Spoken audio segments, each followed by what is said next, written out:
Asante sana Bwana Speaker pamoja na wabunge wote kunipatia fursa hii ili niweze kuchangia mada yetu ya leo. Kwa majina ni Solomon Victor. Mada ya kwanza, is it possible for Ndindi Nyoro to be Ruto's running mate come 2027? It's very possible because number one, we have to agree and we have to accept that wisdom does not necessarily come with age.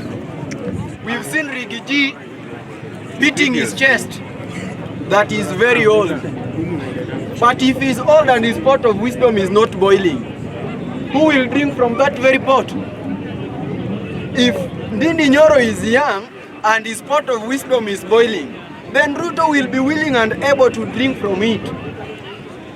However much that's very negative for me as an Azimio ally, because it's like we are advising Kenya Kwisha coalition on what to plan for. Because we know, you and I know very well that what Ndindi Nyoro can bring on the table is of great value than what Rigiji can bring. Mada nyingine,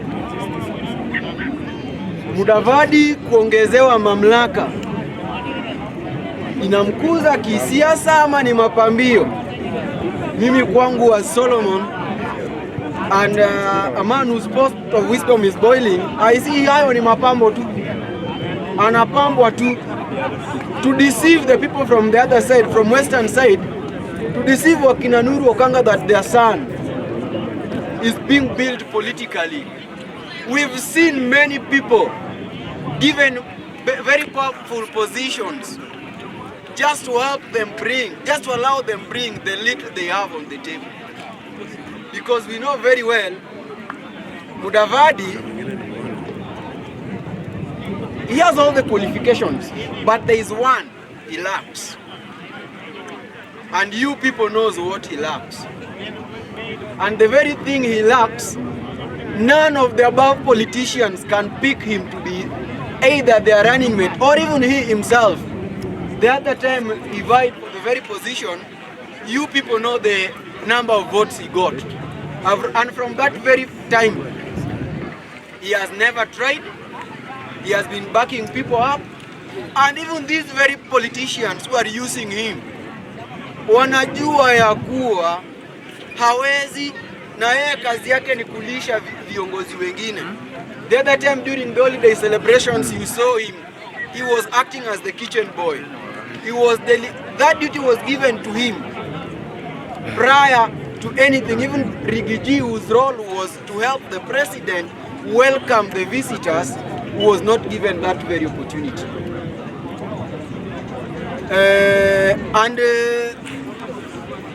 As I conclude, Mr. Speaker, however much it's not touched in our topics of discussion today, just allow me, and before I touch on that, kukutana kwa Rais na Martha Koome, kuna swali ambalo linakuja.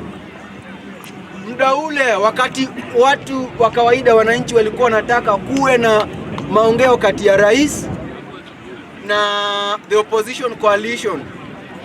It took time for the president himself to accept that. Why is it that this time around, even before Martha Koome finished talking, Rais alishakubali? Rais alishakubali kuwa waweze kukaa kwenye kiti, kwenye meza waongee. Hii limeibua hisia mseto kati ya wananchi. And even me myself, I know very well there is something behind the tents. And there is something these people are trying to hide from us. As since we woke up very early from this very talk, we know that Ruto na Koome chenye wanaenda kuzungumza, Ruto is going to tame the judiciary, because and even he is going to dehorn them, because judiciary started growing some plastic horns. So Ruto is looking for all the avenues, and he's very lucky he has gotten this very avenue from none other than the CJ, who is camouflaging every now and again. Na acheni niwaambie kitu kimoja. when something is wrong, it's wrong even if the majority are supporting it. And when something is right, it's right even when the minority are supporting it. So Ruto, since the majority rules, and the very way he has captured the parliament, he also wants to capture the judiciary. And judiciary, being that there are some few elements of Democrats, they also pushed Martha Koome ili waeze kuzungumza na Ruto, ili ile mabakio yenye walipewa muda ule walipoamua kesi ya Azimio wapewe. Because you can't stand up and tell me in a commission with many judges, you just want to point out one to be corrupt. Nyi wananchi mnajua vizuri, the three arms of the government. Parliament is most corrupt. Executive is more than corrupt. Our judiciary, who are trying to run away from the very corruption, now their horns are being dehorned. And Ruto is not even going to use hacksaw. He's going to use a common slasher to dehorn them because they are very hungry. And we the wananchi, sisi wanabunge, sisi watu wa kawaida, lazima tuamke kwenye usingizi ili hata wakizungumzwa aweke kwenye mifuko yake tuweze kuokoa hii nchi. Because haijalishi, wisdom does not come with education. Wisdom does not come with the position anyone is holding in this nation. Wisdom and maturity does not also come with age.